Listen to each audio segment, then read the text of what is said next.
Here we go, season 1, episode 8 of the Salespeople podcast. Ben, how are we? I'm good, mate. I think I'm probably better than you this week for a change. I'm an ill bear.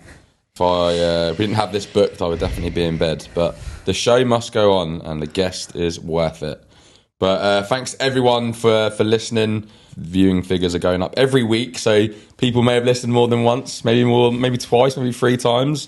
So give us more 5-star reviews. Remember, 5 stars and 4 stars we'll take. Anything else, DM us before you give us, and we'll give you our thoughts. But the Salespeople Pod is the Middle East first podcast dedicated to celebrating salespeople. Every week we have a superstar salesperson on the pod talking about their journey and a topic close to their heart. So it really does feel like momentum has shifted, and the daily comments, the daily voice notes, the daily LinkedIn messages now, it's nice, isn't it? It's good, mate. Yeah. Because this ain't about us, is it? It isn't about us, but we want people to promote the journeys that we're taking people on, the stories that we're receiving. So continue to pitch the pod, give us a share on LinkedIn, give us your thoughts and feedback, and promote and love. We're help us celebrate sales people. Exactly. We're really appreciative of all of the great comments so far.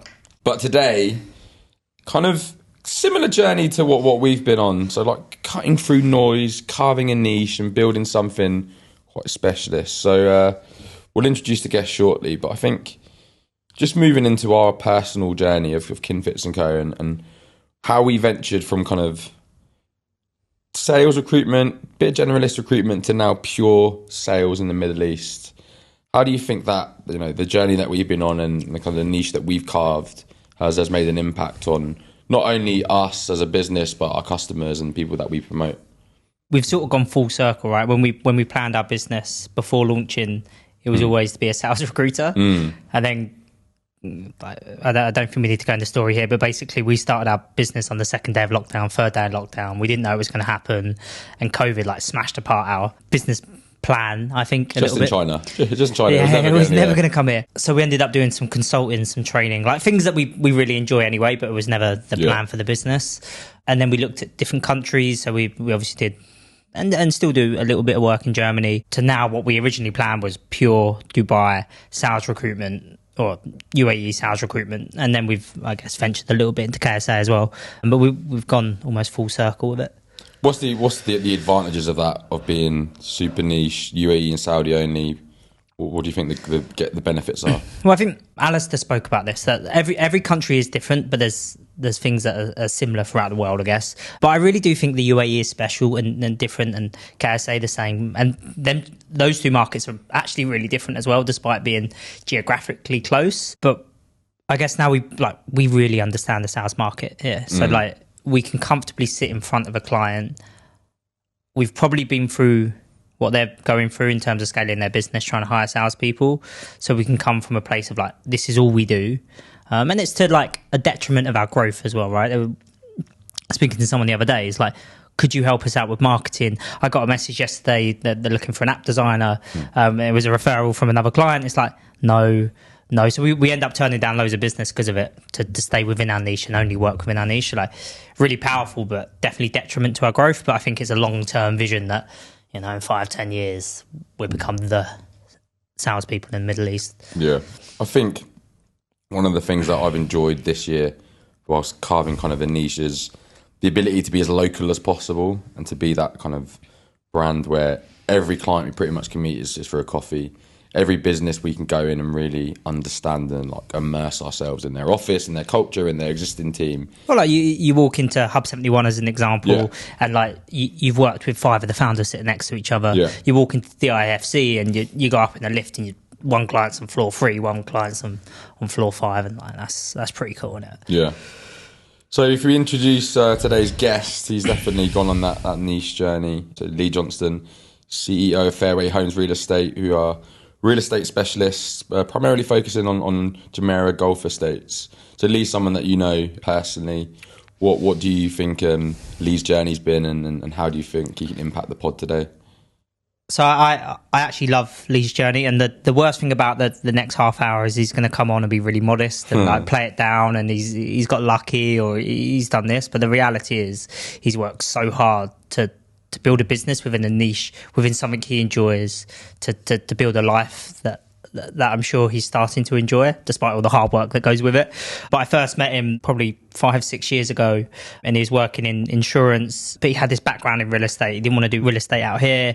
And he's just built this business so niche to what he loves, which is golf. So he now sells houses to golfers on golf estates, I think, which is so niche, but so cool. But that real estate market in Dubai, I mean, we spoke about it a bit last few weeks, but it's so competitive. So to build a niche is hard. Yeah. And one of the things he'll do a really bad job at telling us about in a bit is basically he's doing it in the right way, with authenticity. And like that just isn't that market. To do it in the right way, sell in the right way, like lose out on deals if it means telling the truth. Yeah. And like, it's going to be a cool story. Yeah, I think for me, like, there's thousands of real estate salespeople and companies, and I think based on my experience of kind of moving around over the 10 years that I've been here, I probably have more bad experiences than good. For sure. But if someone like Lee's representing you, then there's going to be good experiences. So what does that take? Well, why does it feel like in that market there seems to be a negative shift versus positive? Well, I think Emma spoke about this on the last pod, is most real estate businesses just have people hitting the phones on day one, no training, no real expertise, no knowledge, and ultimately they care. And it is hard because you're coming in on a commission-only basis. Really tough. And if you've got a choice between selling and maybe pushing and not saying the absolute right thing, but the alternative is you're not going out on the weekend or having a dinner, like that's a hard moral compass to play with. And I know Lee just sits on the side of like, he'd always tell the truth, no matter what. On the golf course, hitting balls. Yeah, on the golf course. Should we get him on? Can't wait, mate. Let's do this. Here we go, part 2. Hello, Lee. How you getting on, mate? Hello. Very well. Thank you very much. It's great to be here. Surreal moment for you? Surreal moment, because obviously I've been a listener from day one. I was waiting for a while for you to actually release it, because there was a little bit of talk before you actually released it, so I was glad, and listened to everyone. So very surreal to be here behind the scenes, but I'm excited to talk to you both. Lee was our first 5-star review. There you go. Yeah. What do we owe him? I hadn't listened to it. You're with my mum, mate, don't worry. Great stuff, mate. Well, let's get into it. Just really want to understand kind of the sales journey, what you've been through and how you got on the pod. Okay. Well, I guess the journey to Dubai started 6.5 years ago now. Moved to Dubai. My parents have actually lived here for 14 years, so wasn't the reason for moving to Dubai, but I do have a daughter who was 2 at the time, and it was definitely a help, certainly for getting set up here. I often thought after a while, like, how do people do it coming out on their own with like nobody here? Obviously I'd travelled a lot here. I used to come here 3 times a year, so I knew it to some extent. I always say it's very different when you're on holiday and you actually come out here and you're living here and you're working here. But I think we got to a point back in the UK. I was in estate agency, as we call it in the UK, for 11 years with the same company. I'd become a partner in the company, which was something that kind of been promised to me 5 years before that. And I kind of thought, great, like that's me. I'm done. Career is sorted, and that's what I'll do forever. Got to that point and was like, not enough. Like, I wanted to kind of continue growth, and at the time the other partners were sort of getting ready to retire and so on. One of them is still going strong, I must say that. But like, and that was a great experience, like very much a family sort of environment. Like, leaving was tough. Like, it was a hard thing to do, but I just felt that I needed to do something different. Tried a couple of different things in the UK, and then we just kind of said, well, should we move somewhere else? And thought about Australia, but not that easy to do and far away. And then landed on Dubai. We loved it and thought, let's go for 2 years. Sienna will be 4. We'll go back to the UK. She'll start school there. And then, came over. So, like I say, 6.5 years ago, didn't get into real estate. So, as you can imagine, because it's not that difficult, had a number of offers in real estate. And I spent some time coming out and seeing different companies and so on. And no real reason why. I'd like to say it was part of a grand master plan, but I ended up taking a role in digital marketing, which, when I look back now, has really helped me at this stage, because now having my own business and being able to understand digital marketing when I'm sat with people that are talking about marketing and SEO, and actually to have a clue what they're talking about, has been really helpful. And that was a good experience. It was, a salary job at the start, and of course there was commission, and it really helped me to be honest, it was probably the first, like, in my opinion, proper sales role I had, because as much as I was an estate agent in the UK for 11 years, I never felt like we were really salespeople. It was quite easy, to be honest. People would come to us every day, can you sell my house? We'd go out, do viewings, and business would happen. Here, similar to real estate, it was like, you need to make it happen. Yes, they were giving us leads, but it was getting on the phone, and I was in an office with, 30 people, and it was eye-opening. So it was a really good experience, a great company. I ended up then becoming the sales manager for the team there, looked after like a small team, and then got approached by a client, and Ben mentioned this before, ended up in the insurance space, a role that, sounded really good, and just didn't quite turn out to be how I expected. Did a couple of different things as well, which you guys know about after that. And I just always had the real estate itch. Like, from probably day one of being here, I was looking at what was going on and, questioning myself, should I be doing it? When am I going to do it? I need to do it. I want to do it. I don't want to do it. I'll never do it. And then just got to a point where it's like, I need to give it a go. Like, give it a try. What's the worst that can happen? So yeah, ended up working for a company called Luxury Property. And now, interestingly, my wife, who had never done real estate before, was working for that company. So she got into real estate before me in Dubai, because I basically said to her, you'd be great. She's never done it before, which in my opinion is actually an advantage out here. She was working for a school at the time, selling the school. It was low paid, lots of stress, lots of hassle. It was like, get a job where if you work hard, you'll get paid for, the level of effort you put in, which is what in theory commission only gives you. So yeah, so she joined that company, I joined, so we started working together, and that's kind of where the real estate journey in Dubai started. And yeah, it was tough. I didn't close a deal for 6 months, which was not easy, because I'd done it in the UK for 11 years quite successfully, like from an individual and team perspective. And to some extent thought, well, I've done it in the UK, it'll be easy, right? I know what I'm doing. It's so different out here. Like, it didn't help me, because I kind of have it's like trying to forget how to drive, right? Like, you've got to forget everything that you've learned, everything that you've done before. And I found it tough, and I was in an area which was high priced, and, these sales don't happen overnight. Like, you don't need to do many sales. So I was never going to do 10 transactions a month. But when you hadn't done one in 6 months, you start to question yourself. You start to, think maybe I should have stuck with that nice, safe salary job. And so, yeah, that was kind of the start of the journey, really. You said that the itch to get back into real estate, and I know this itch because we spoke about it for 2 years before you actually did it. Yeah. What stopped you doing it? And then why did you end up doing it?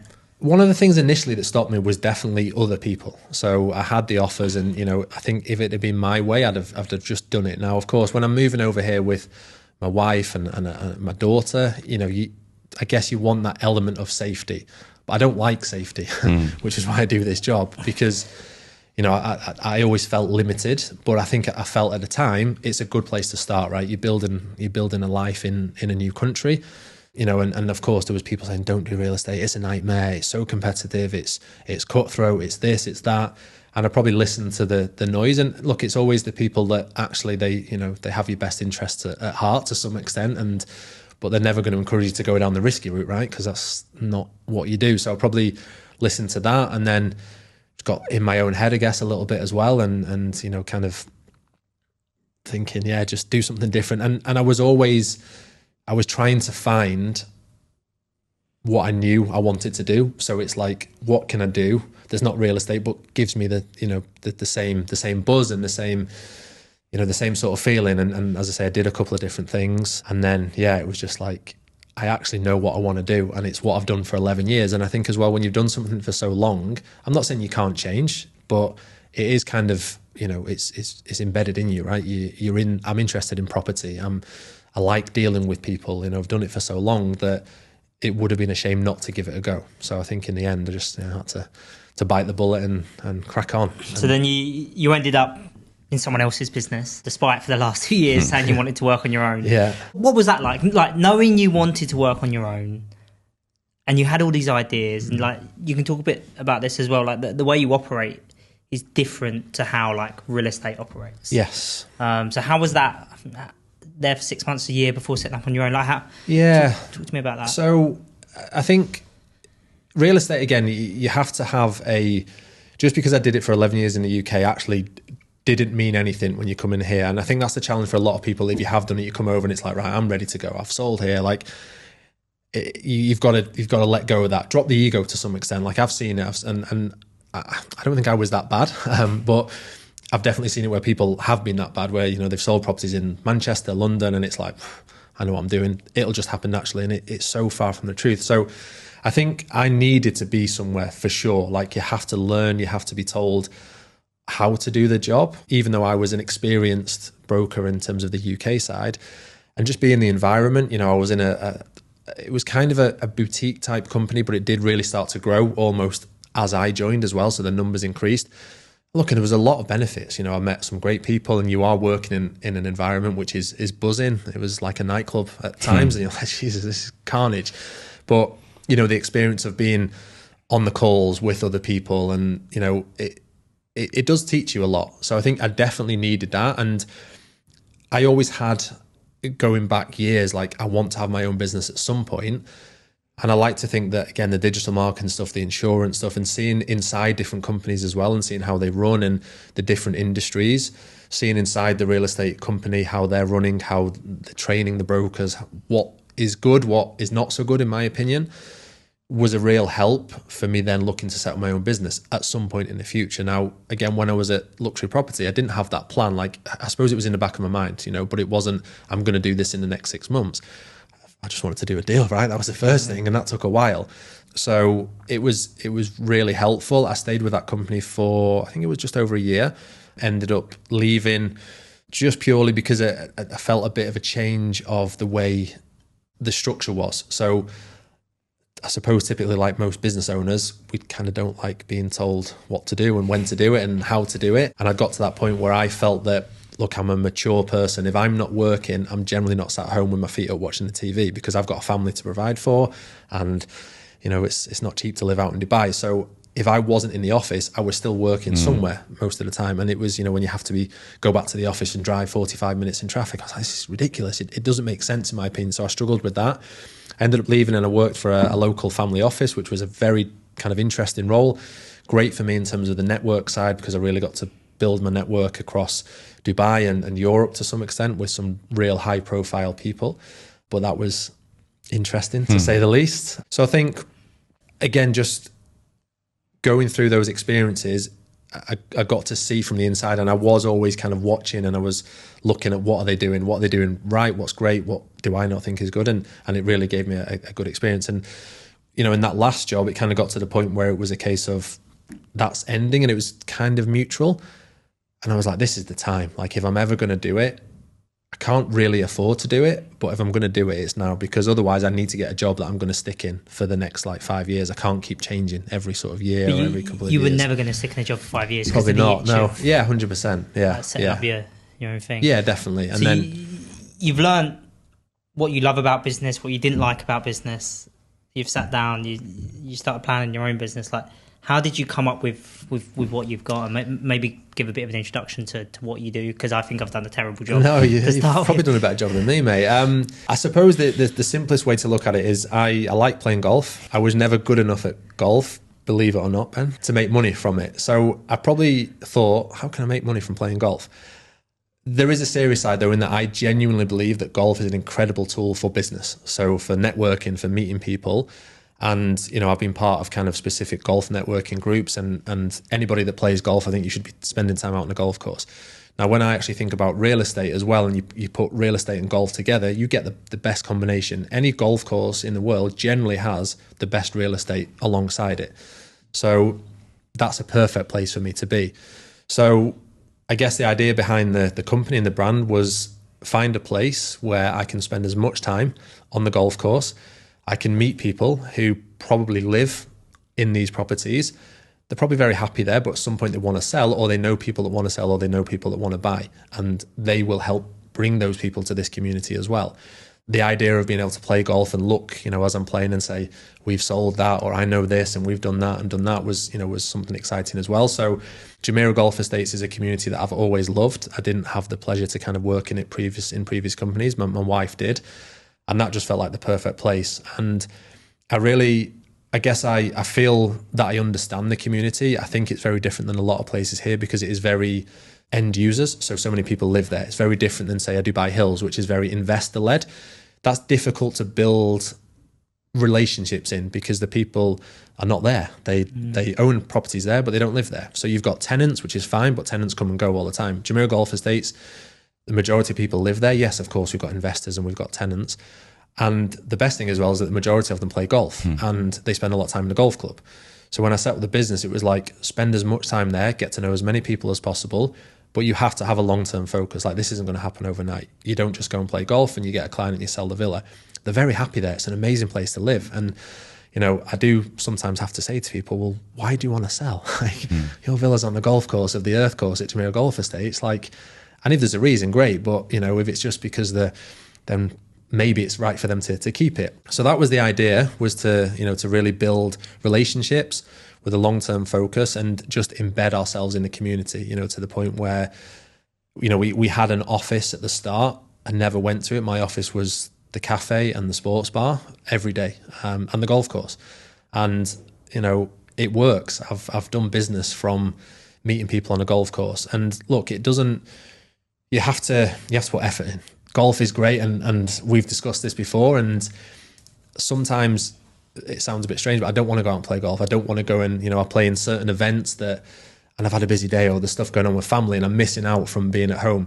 But it's my kind of networking, and it's a great way for me to do it, you know, but I've chose that way to do it as well. So, you know, and it works. And yeah, it's been fun, and, you know, I am privileged to have that. But yeah, at times, you know, you play golf and the phone's non-stop. I played last Friday.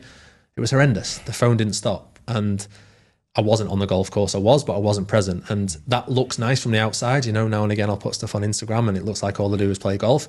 Sometimes it's true, but, you know, when you're on the phone for 2 hours out of the 3, it can be a challenge. But again, for me, I'd rather be doing it on the golf course, and the fact that I've got a business and I'm in an industry where you can be in different places is great. I've got a phone and I'm there, and yeah, it's good to go. So that's where we're at.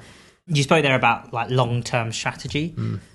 There's quite often like you lose out short-term to that. So I said in the introduction, you tend to run your business like very authentically. Yeah. So like, how do you balance that? Because you've still got bills to pay, right? Yes. You've got a daughter, school and everything else. So like, how do you balance that in your head, and how's that come through in your business, mate? I think it's definitely tough, because real estate is, there's so many opportunities to make money, and the wrong type of money in a way, by just saying yes and buy this, buy that, you know, and you don't believe in it. Now, again, the reason we chose Jumeirah Golf Estate is because we love it. Like, I'm not the type of person that can say to you, like, I'll argue with anybody in Dubai that says anywhere else is the best community, because I'm that strong on JG. I like other places, don't get me wrong, but I'm not the type that I can go and sell certain other parts, because I just don't have that emotion to it. I don't have the same feeling. So I think with the long-term focus, it was about kind of, again, understanding the community, that these people live there and they know a lot of people. So if I'm the type of person that's going in for a quick bit of money and I'm advising them in the wrong way, that's going to spread, and my business won't last a year, never mind 5, 10 years, 15, 20 years that we want. And I think it gets easier in real estate as you get a little bit of success and you do deals, because, you know, I understand when people are struggling and they can make a sale that they don't think they should, but they can put 20,000, 50,000, 100, 500,000 dirhams in the bank. I can see why they say, yeah, you should buy this. It doesn't mean it's right, but I can see why it happens.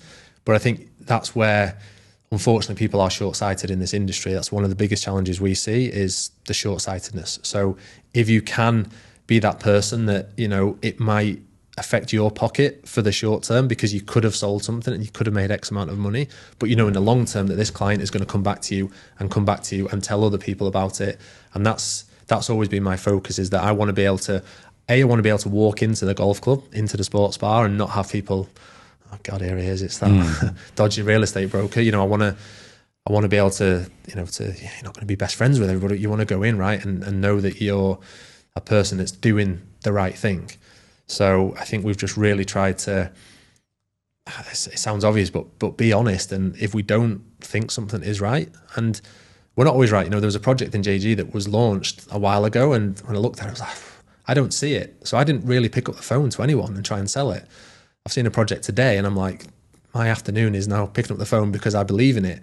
Now, actually, in hindsight, when I look at that project now, it would have been a great buy.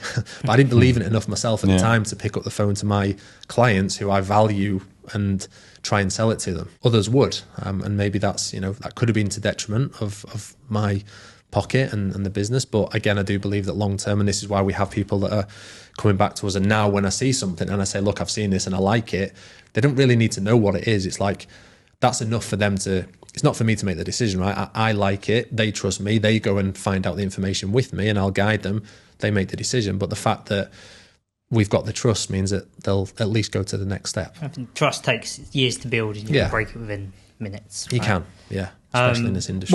What's the goal then, mate? Obviously, run this business with you and your wife, and nice lifestyle business. Now I get to play your golf. What's the goals with it? So how do you scale it? It's a very, very good question. We've still got a long way to go. Like, we've been 18 months in Jumeirah Golf Estates. We've made very good progress. I sometimes have to sit back because I'm one of them that always wants more and will always look at the other people. There's companies that have been there for 10 years, 15 years, and I'm like, well, we should be doing that. We've been doing 18 months. But because I believe that, we are at that level and we are competing, but we really want to, continue with the niche and drill down on that. We've got a long way to go. There's a lot of business to be had in Jumeirah Golf Estates and dominate that area. Now, the model that we have, I believe, is a model that can be duplicated in other communities. And again, it's still within a niche. So our focus is golf communities and not necessarily every golf community as well, because we really want to drill it down. So Victory Heights is another one. Again, people live there. It's families. It's people that play golf and spend time in a clubhouse.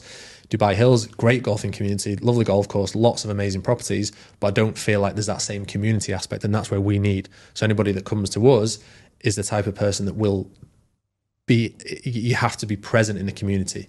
I don't really want brokers that are sat in an office 30 minutes away from the community. I want them sat in a cafe. I want them on a golf course. Like, that's where you're going to make business. So I think for us, it is continuing the growth in JGE and, doing as much as we can. We're in a great place that, again, we're not, the focus was always quality over quantity. We're not trying, we don't need to do 50 deals a month. We're fortunate that the prices now and the commissions, if you do, one a month, you'd have a great business. Any more than that, you've got a really good business. So, and we just want to keep doing that with the long-term plan. How do you scout, like, your business very like family oriented, you, your wife, your daughter, and a lot of your, I guess, media shows that authentic, doing business in the right way. How do you bring on someone on probably commission only, I assume, and know that they'll keep to the same ethics as you, even if they've got that pressure? Yeah, it's definitely a challenge. And I think to some extent we are part of that challenge because, it's difficult to get another husband and wife, right, that love JG as much as us and spend so much time there. So that's quite a niche itself. But I believe that it's about looking for the same shared values and, the work ethic and the way people are. Again, somebody that's looking to build themselves long term. Again, it's not, real estate is, we've got a good brand, I believe, and that will grow. There's companies out there that have been going for a long, long time. Most clients care about the individual. They build a relationship with the individual. They forget which company they work for. And that's fine. So people that come to us, again, they need to have that same, passion, and they want to work with people long term, and they want to build themselves, right? They want to build themselves in that community, whether that's Jumeirah Golf Estates, whether it's Victory Heights. So it's definitely a challenge. We've struggled, and we're in a place where we want that growth, but we're very picky. And, real estate, there's so many people out there. It would be very easy to go and get somebody tomorrow. But what I also don't want is somebody just running around JG causing absolute chaos for our company. And then I walk into the clubhouse and say, Lee, I need to speak to you about this. And, so yeah, I mean, I'm open for any suggestions, to be honest, because it's a challenge. Look, it's the next step, but I think ultimately it's just about the right people. And I think what I've learned probably over the last few months is it comes down to patience. I want it yesterday.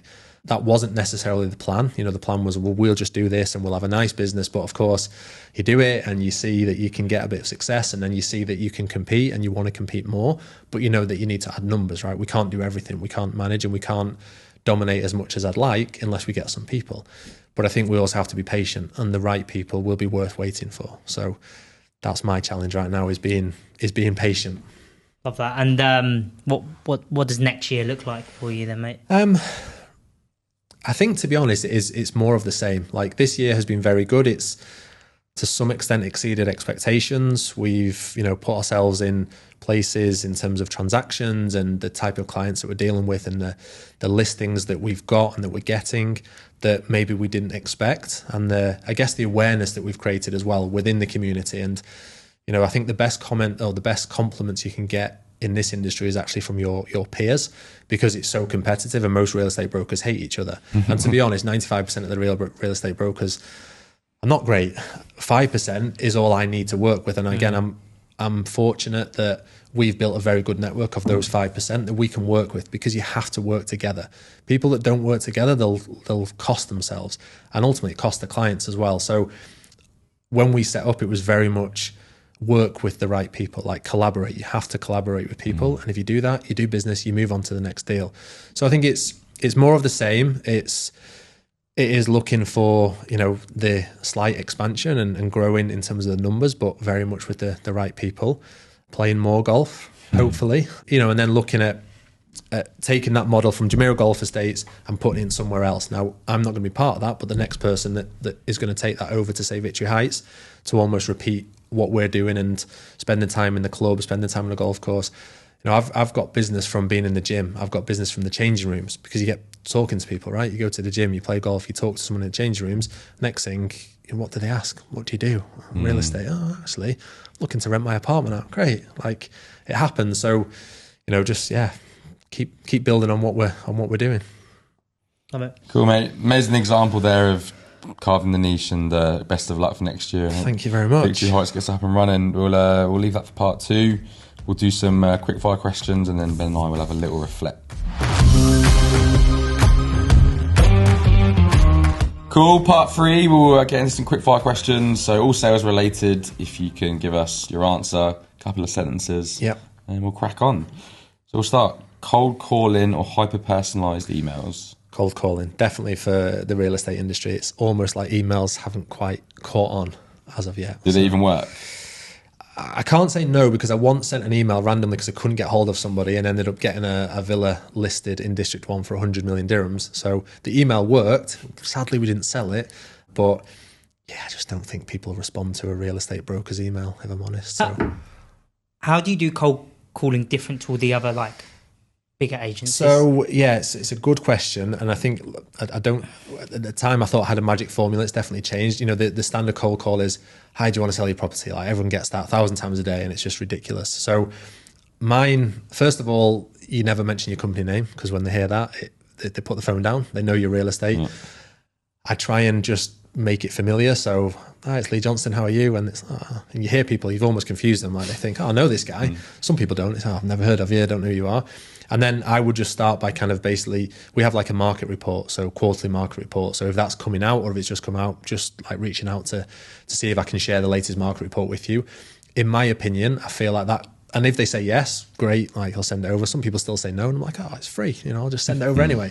And then you can break them down. But it just gives you that few extra seconds to then almost get permission to ask them some questions. So of course I need to get off the phone, not with a sale. I'm never expecting to come off the phone and go, "I've got somebody that wants to sell." It does happen, but it has allowed me to ask them a few questions, like, are they living in the property? Are they looking to sell? Are they looking to rent? And you can engage, and that approach has worked very well for us. It's not, of course, I've still had the phone hung up and still been told some rude words, but overall, again, we've closed business, and it's just something that then it gives us contact, and we continue the relationship from there. Once you've got in and you're in the market report and you're sending them value, that's what I think it has to be, is like, give them something, not just take. That's what most real estate brokers do, just take. They just want to sell. Like, what can I sell? Like, what can you buy? Like, it doesn't work. So yeah, that's the slight difference in approach.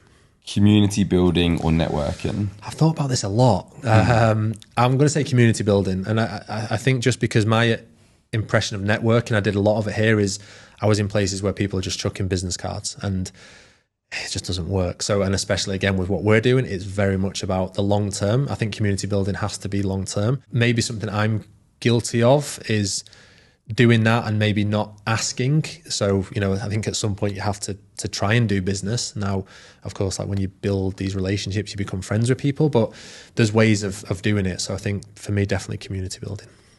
Long sales cycle or short sales cycle? I'd love short. I think, short would be great, but especially in what we do, where we are dealing with end users and families and people that are moving from different countries or moving from different areas, they have to go on an exploration piece. We actually sat down with a client last week in their villa, and they sort of apologized. They're like, look, we're not going to buy till probably February. We're like, February? Great. Like, that's only a couple of months away. Like, and I've worked with clients, probably the longest one was 11 months. I sat down with them August last year. They closed July this year.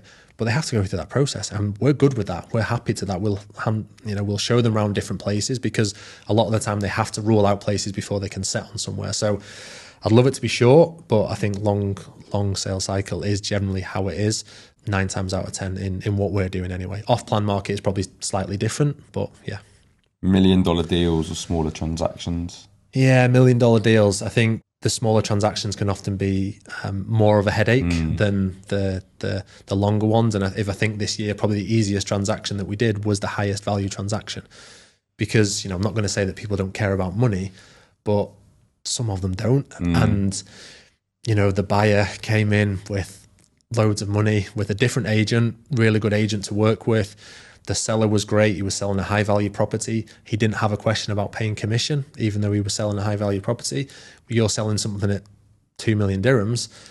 The sellers tend to question a commission. So look, we don't set ourselves like a benchmark. Unfortunately, again, like I mentioned before, we're in an area where generally we're dealing at a pretty decent level, but we don't turn away business because it's X amount.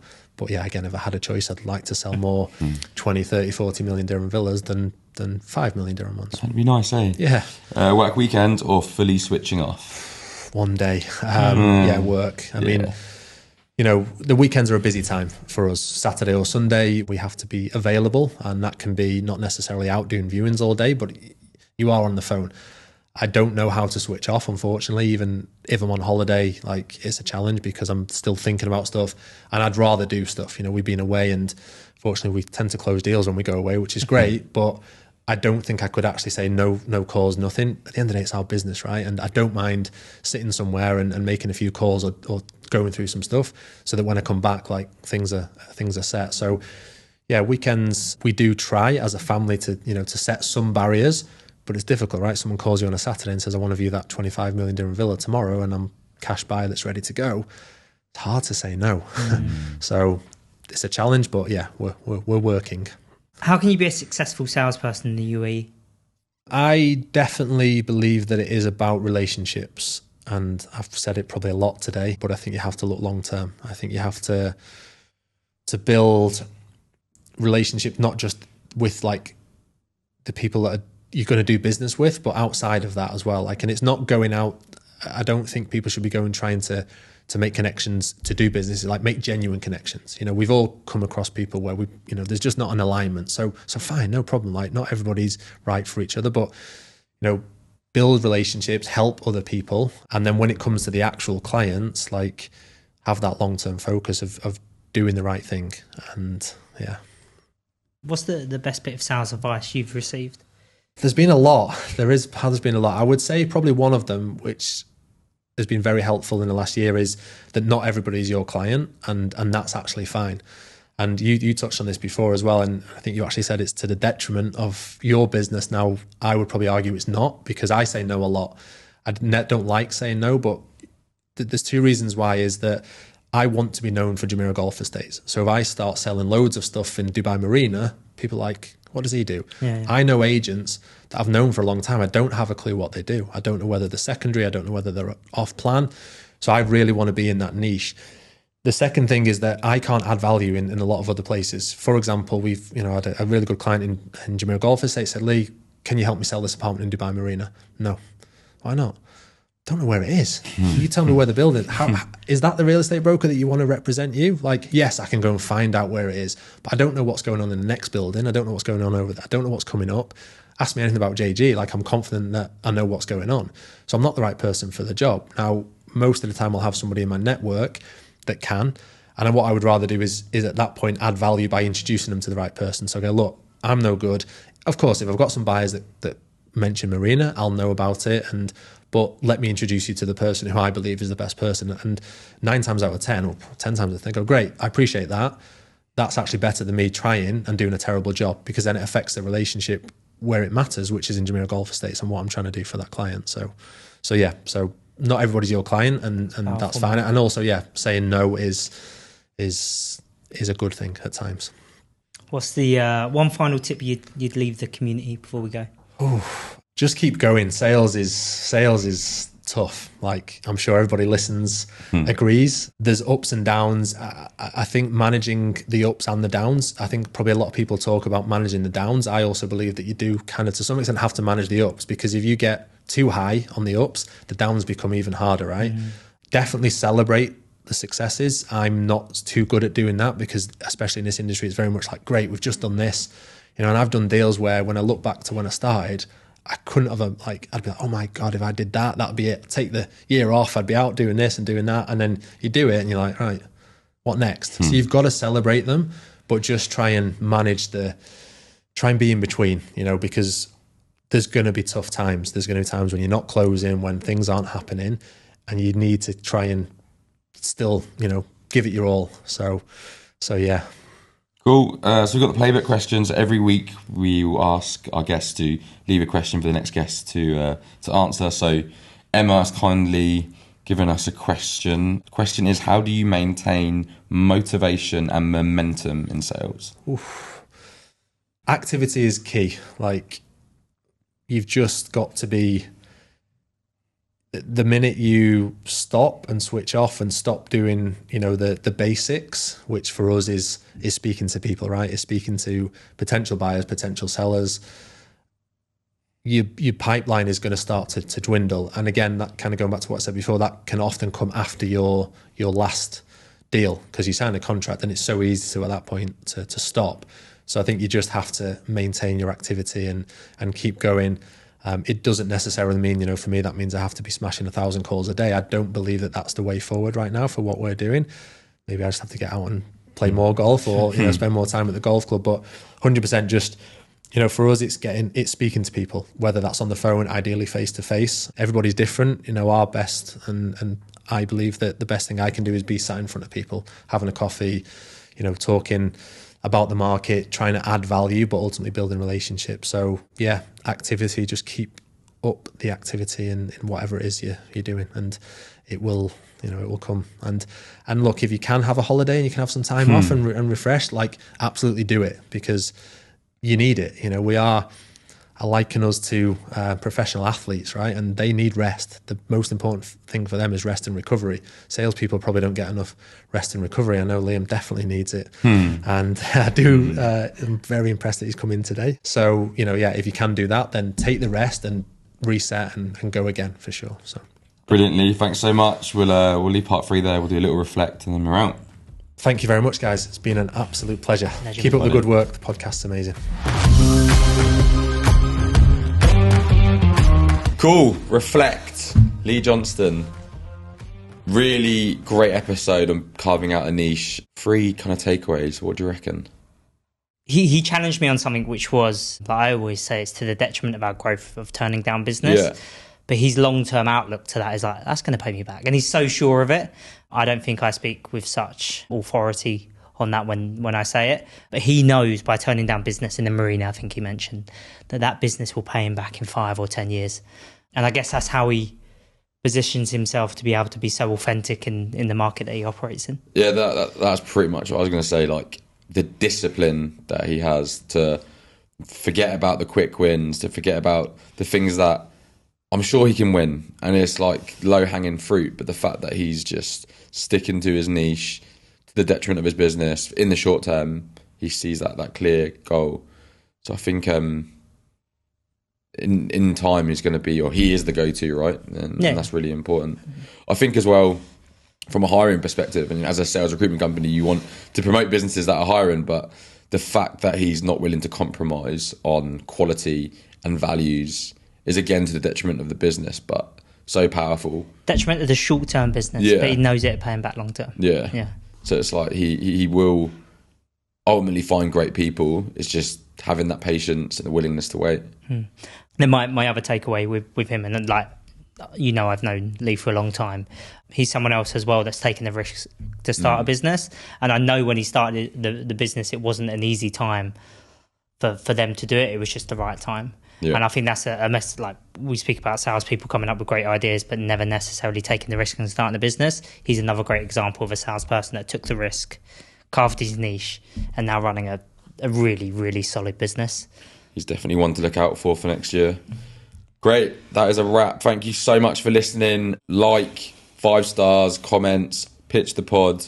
LinkedIn, Instagram, TikTok, YouTube, Spotify, Apple Music. Please like, comment, share, subscribe.